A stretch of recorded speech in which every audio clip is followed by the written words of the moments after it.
एक और बहुत ही इंटरेस्टिंग आर्टिकल है जो कि यहाँ पे आपने देखा होगा कि अंधा कानून, हमने कई सारे पिक्चरों के अंदर देखा है कि कानून अंधा होता है। अभी वो कानून अंधा नहीं है। अभी सर्जरी वर्जरी हो चुकी है, कॉन्टैक्ट लेंसेज लगा चुके हैं। अभी वो जो हमारे यहाँ पे लेडी हुआ करती थी जो कि इस तरीके से अंधा कानून को रिप्रेजेंट किया करती थी, है ना? तराजू को लेकर आप देखोगे तो रोमन टाइप की ड्रेस है जो कि इस लेडी की हुआ करती थी, क्योंकि बहुत ही पुराना स्टैच्यू था जो कि यूरोपियन ने रोमन से जो है ना वो ब्रिटिशर्स ने अडॉप्ट किया, और ब्रिटिशर्स ने जो है वो हमें सौंप दिया। अब हमारे इंडिया में कोई गाँव से आदमी आता था कोर्ट के अंदर तो देखता था यार इस तरह के कपड़े कौन पहनता है?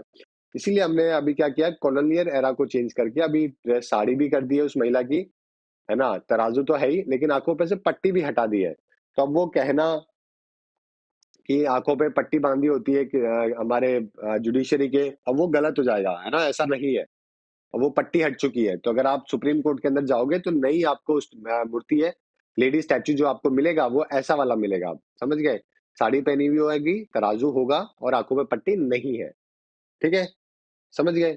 चलिए, अब इसकी थोड़ा-सा बैकग्राउंड में जाते हैं कि ये आया कैसे? ये पट्टी वाला कॉन्सेप्ट कैसे आया? तो देखो 14वीं 15वीं सेंचुरी के अंदर, आज से 500 400 500 साल पहले है ना, रोमन माइथोलॉजी के अंदर जो गॉडेस ऑफ जस्टिस है ना, वो लेडी जस्टिस के तौर पे जानते हैं उसको। समझ गए? लेडी जस्टिस जो है वो गॉडेस मानी जाती है किसकी? न्याय की, रोमन माइथोलॉजी के अंदर।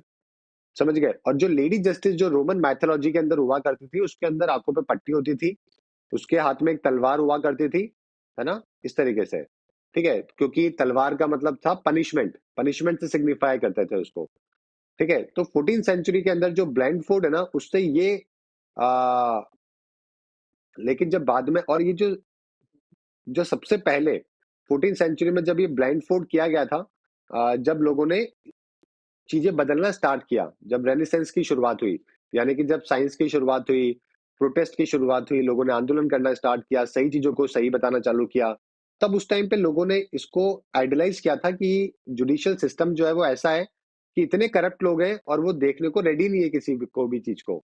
तो ये नेगेटिव सेंस में, मतलब एक तरीके से सटारिकल वे के अंदर पट्टी बांधी गई थी कि भाई इतना करप्ट हो चुका है सिस्टम, है ना, कि आंखों पे पट्टी बंधी हुई है कि कोई देखने को रेडी नहीं है। समझ गए? तो इस तरीके से नेगेटिव सेंस में ही पट्टी बांधी गई थी। फिर 17वीं 18वीं सेंचुरी के अंदर ये हुआ कि जब ब्रिटिशर्स ने कंट्रोल करना चालू किया, समझ गए? तो उन्होंने इसको इम्पार्शियलिटी से रिप्रेजेंटेशन करना चालू किया कि जस्टिस जो है वो रिगार्डलेस होना चाहिए, वेल्थ के, पावर के, सोशल स्टेटस के। आप अमीर हो, गरीब हो, आप पावरफुल हो, नहीं हो पावरफुल, आपका स्टेटस कैसा है ना? इन सबको जो है वो जुडिशरी कभी भी नहीं देखेगी, एक बैलेंस है जो कि रखेगी। समझ गए? इस वजह से उन्होंने इस पट्टी को जो है वो पॉजिटिव सेंस में इसको लेना स्टार्ट किया। ऑलराइट? और साथ के अंदर जो है एक वेज जो है वो तराजू भी रखा गया, सॉर्ड, ये देखो ये यहाँ पे सॉर्ड थी ना पहले, अब ये सॉर्ड हटा के हमने कॉन्स्टिट्यूशन है जो कि हमारे यहाँ पे रखा है। तो ये तलवार जो है वो रिप्रेजेंट करती थी कि भाई ये क्या कर सकते हैं, पनिशमेंट भी दे सकते हैं अगर कोई गलत कर रहा है तो। अब हमने उस पनिशमेंट को रिप्रेजेंट चेंज करके हमने उसको कॉन्स्टिट्यूशन की बुक से रिप्लेस किया। तराजू अभी भी है, तराजू का मतलब यही है कि दोनों जगह पे एविडेंसेस है जो कि देखे जाएंगे, सब, है ना, और देखा जाएगा कि कौन सही है कौन गलत है।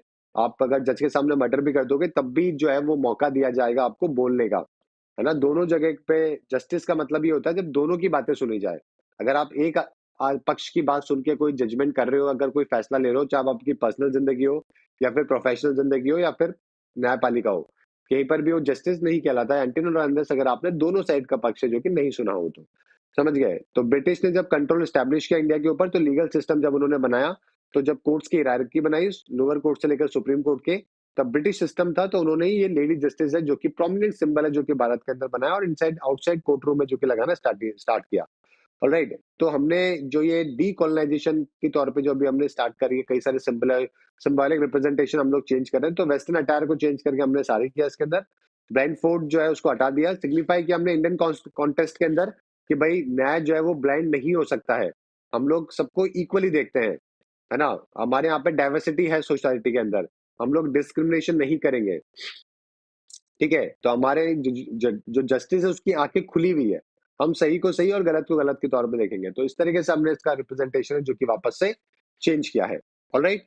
तो अभी कुछ टाइम पहले पब्लिक इंटरेस्ट लिटिगेशन भी जो है वो काफी टाइम पहले आई थी इस चीज को लेकर, और इसके अलावा बहुत सारे केसेस हमारे यहाँ पे ऑलरेडी पेंडिंग पड़े हुए हैं। नियर बाय 5 करोड़ केसेस है जो कि सारे के सारे कोर्ट में मिला के पेंडिंग है, तो ये इनको हमें इम्प्रोवाइज करना बहुत जरूरी है ना। अदरवाइज वही वाली बात है कि justice delayed is justice denied. अगर आपको जस्टिस लेट मिल रहा है, इसका मतलब जस्टिस आपको नहीं मिल रहा है।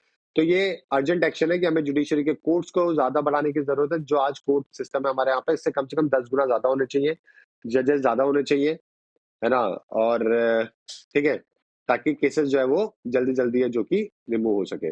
राइट। एक और यहाँ पे इशू ये बोला गया है इस आर्टिकल के अंदर कि जो बैकवर्ड क्लास, शेड्यूल क्लास और शेड्यूल ट्राइब का जो रिप्रेजेंटेशन है वो बहुत ही कम है। सबको मिला के 25% से भी कम आपको हायर जुडिशरी के अंदर देखने को मिलेगा। महिलाओं का 15% से भी कम कंट्रीब्यूशन देखने को मिलेगा। तो हमें सोशल डाइवर्सिटी के ऊपर भी थोड़ा काम करने की जरूरत है ना। हाई कोर्ट अभी 60 से 70% जो अभी प्रेजेंट की स्ट्रेंथ है उससे काम कर रहे हैं। तो ऑलरेडी जो है इतने पैसे जो जितनी भी पोजीशंस है उसमें भी बहुत ज्यादा खाली पड़ी है, वैकेंसीज बहुत ज्यादा है। ऑलरेडी 4 से 5 करोड़ केसेस पेंडिंग है। तो जितनी वैकेंसीज है उसको फुलफिल करना पहले, तो उसके बाद में और कोर्ट को बढ़ाना और साथ में वैकेंसीज को बढ़ाना, ये बहुत ही ज्यादा इंपॉर्टेंट है। तभी जाके केसेस है जो कि वाइंड अप हो पाएंगे। ऑलराइट, चलिए ठीक है। तो है ना, तो ये स्केल जो स्टैच्यू में दिया गया है वो रिप्रेजेंट करता है बैलेंस को और फेयरनेस जजमेंट को लेकर, कि हम लोग दोनों साइड के आर्गुमेंट है जो कि सुनेंगे, वेज करेंगे, उसके बाद में फाइनल जजमेंट है जो कि दे पाएंगे।